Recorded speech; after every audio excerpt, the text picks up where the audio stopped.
ने आज कहा है कि राहुल गांधी हमेशा नशे में रहते हैं और राहुल गांधी हमेशा नशे में रहते हुए जो है बात रखते हैं, तो इसीलिए उनका ड्रग टेस्ट होना चाहिए और वो हमेशा जो है नशे में रहते हैं। बोल रही है कि मैं ड्रग्स लेती थी। तो जो खुद ही ड्रग एडिक्ट है वो अभी आके बोल रही है कि पता नहीं ये ड्रग्स लेके आते हैं या शराबी है। एक तो उसमें वो एडुकेशन नहीं है, वो नॉलेज नहीं है जहां पर वो समझ सके पार्लियामेंट्री डिस्कोर्स क्या होता है, पार्लियामेंट्री डिबेट क्या होता है।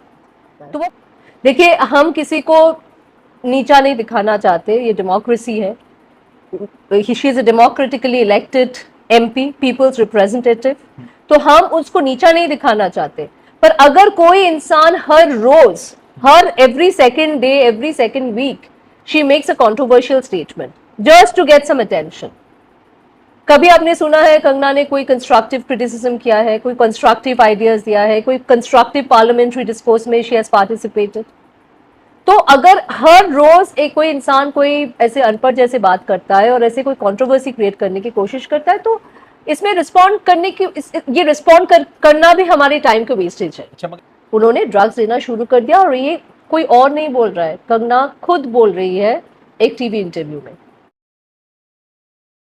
जय हिंद दोस्तों, मेरा नाम है रजा अंसारी। कंगना रनावत को आप जानते होंगे, वही लेडी जिसको पता नहीं है कि देश का प्रथम प्रधानमंत्री कौन बना था, वही लेडी जो कहती है कि सरदार वल्लभ भाई पटेल को इसलिए राष्ट्र प्रधानमंत्री नहीं बनाया गया क्योंकि उनको इंग्लिश नहीं आती थी। वही लेडी कहती है कि 2014 में देश आजाद हुआ।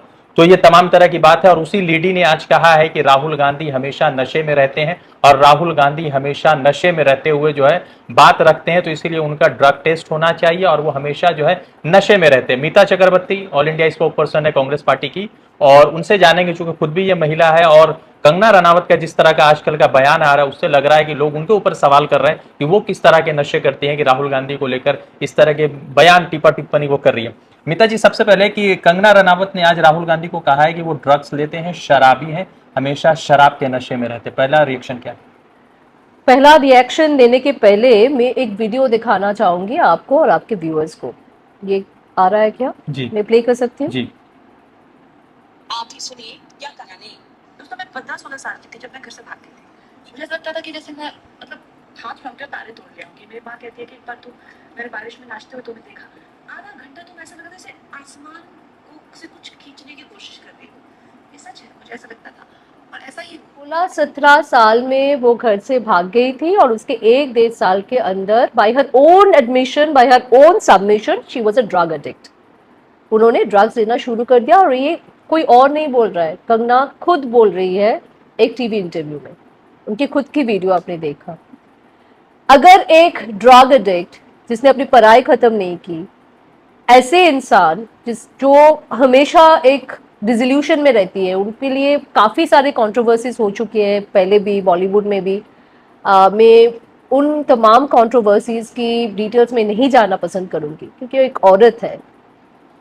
तो ऐसी एक औरत को अगर सांसद बना के नॉमिनेशन दे के फिर उसके बाद उनको पार्लियामेंट में भेजती है भाजपा, तो बात BJP has to do a lot of soul searching and answering. वो खुद बोल रही है कि वो ड्रग्स लेती थी।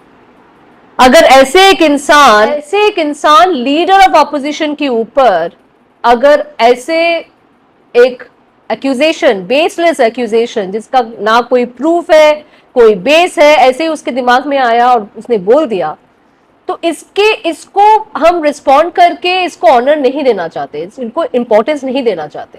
तो मैं पहले वो वीडियो क्लिपिंग दिखा चुकी हूं जहां पर वो खुद बोल रही है कि मैं ड्रग्स लेती थी। तो जो खुद ही ड्रग एडिक्ट है वो अभी आके बोल रही है कि पता नहीं ये ड्रग्स लेके आते हैं या शराबी है। एक तो उसमें वो एडुकेशन नहीं है, वो नॉलेज नहीं है जहां पर वो समझ सके पार्लियामेंट्री डिस्कोर्स क्या होता है, पार्लियामेंट्री डिबेट क्या होता है, तो वो खुद नहीं समझती है। और ऐसे काफी सारे ओकेजन्स है, जैसे आपने भी बताया कि उसको लगता था कि 2014 में देश को आजादी मिला, उसको पहला प्रधानमंत्री का नाम ही नहीं पता। ऐसे अनपढ़ व्यक्ति को, ऐसे farmer drug addict bye her own admission, अगर ऐसे लोगों को बीजेपी पार्लियामेंट में भेजने का काम करेगा, पहले भी ऐसे प्रज्ञा ठाकुर जैसे टेरर एक्यूज को बीजेपी ने पार्लियामेंट में भेजा है, तो क्या होता है ना, पूरा पार्लियामेंट्री डिबेट और डिस्कोर्स का लेवल जो है वो बहुत नीचे के स्तर में आ जाता है। और वही दिखने को मिल रहा है अभी भी। मतलब कंगना रनावत क्या इस पोजीशन में है कि राहुल गांधी के साथ कोई डिबेट कर पाए या बात कर पाए लोकसभा के अंदर? आपको क्या लगता है? देखिए, हम किसी को नीचा नहीं दिखाना चाहते, ये डेमोक्रेसी है। She is a democratically elected MP, peoples representative, तो हम उसको नीचा नहीं दिखाना चाहते। पर अगर कोई इंसान हर रोज, हर every second day, every second week she makes a controversial statement just to get some attention. कभी आपने सुना है कंगना ने कोई कंस्ट्रक्टिव क्रिटिसिज्म किया है, कोई कंस्ट्रक्टिव आइडियाज दिया है, कोई कंस्ट्रक्टिव पार्लियामेंट्री डिस्कोर्स में शी हैज पार्टिसिपेटेड? तो अगर हर रोज एक कोई इंसान कोई ऐसे अनपढ़ जैसे बात करता है और ऐसे कोई कंट्रोवर्सी क्रिएट करने की कोशिश करता है, तो इसमें रिस्पॉन्ड करने की ये रिस्पॉन्ड करना भी हमारे टाइम का वेस्टेज है। अच्छा, मतलब ये है कि जैसे कंगना रनावत ने बयान दिया तो कांग्रेस के किसी बड़े नेता, चाहे केसी वेणुगोपाल जी या बंगाल कांग्रेस के किसी बड़े दिग्गज या और भी जो बड़े नेता है कांग्रेस के, उन लोगों ने कोई रिस्पॉन्ड नहीं किया, तो आप लोग समझ रहे हैं कि वो नॉन डाइजेटिक चीज है जिस पर आप रिस्पॉन्ड नहीं करना चाहते हैं? तो हर रोज अगर कोई इंसान अटेंशन ड्रॉ करने के लिए, चीप पब्लिसिटी के लिए ऐसे बेहुदे बातें करते रहे, तो हम क्या रिस्पॉन्ड करेंगे? It is not worth our time.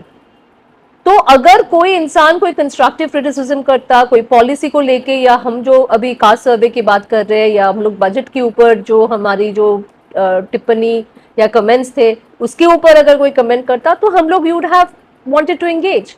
पर ऐसे कमेंट फ्रॉम एन एक्ट्रेस जो खुद इंटरव्यू में बोल चुकी है कि वे खुद ड्रग एडिक्ट रह चुकी है, तो उसके कमेंट के ऊपर हम लोग क्या रिस्पॉन्ड करें? हम इसका निंदा करते हैं और हम उनको सीरियसली नहीं लेते। अच्छा, एक सवाल है कि राहुल गांधी जी, अभी पूरा डिबेट चल रहा है, तो राहुल गांधी ने कास्ट सेंसस कहा, तो अनुराग जी ने कल उनसे कहा कि जिनको अपना जाति नहीं पता वो मतलब कास्ट सेंसस की बात कर रहे हैं, तो राहुल गांधी की जाति क्या है ये वो पूछ रहे हैं। तो जितना आप हमें गाली दोगे, जितना आप as an BJP the ruling party जितना ज्यादा गाली देगा, जितना ज्यादा इंसल्टेड फील करेंगे, उतना ज्यादा वो हमारी भलाई कर रहे हैं। क्योंकि जो दलित लोग हैं, जो SC ST है, OBC है, जो कि डाउनट्रॉडन है, जो कि डिप्राइव्ड है, उनके लिए अगर हम लोग संघर्ष कर रहे हैं, उनके हक के लिए अगर हम लोग लड़ाई लड़ रहे हैं, तो जाहिर सी बात है हमें गाली तो सुननी पड़ेगी और इसके लिए हम लोग तैयार है। पर इससे इनका मानसिक, देखिए, जो गाली देता है उससे उनके जो पर्सनालिटी है उसके ऊपर रिफ्लेक्शन होता है, ना कि वो किसको गाली दे रहा है उसके ऊपर पर्सनालिटी के ऊपर रिफ्लेक्शन होना।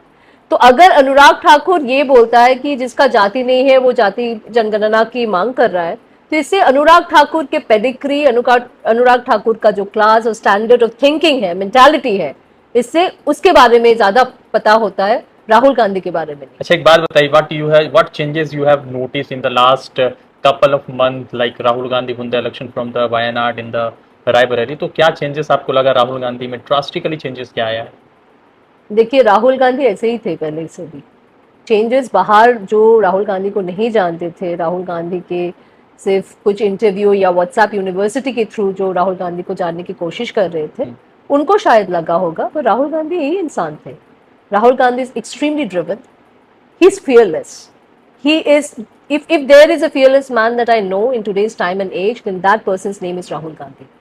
He is fearless and उनका strength of conviction और patience बहुत ज्यादा है। तो राहुल गांधी के ऊपर जिस तरह से बयान, राहुल गांधी के ऊपर बयान अनुराग ठाकुर का आया, फिर उसके बाद कंगना रनावत का बयान आया, तो मीता चक्रवर्ती है ऑल इंडिया कांग्रेस कमेटी की नेशनल स्पोक पर्सन, उनसे बातचीत हो रही थी, इन्होंने अपनी राय कही और कहा कि वो अनुराग ठाकुर के खिलाफ जो है एक लीगली मूव की तरफ कांग्रेस शायद बढ़ेगा। अब देखना है कि क्या कुछ होता है। रजा अंसारी की रिपोर्ट, द इंडियन खबर के लिए।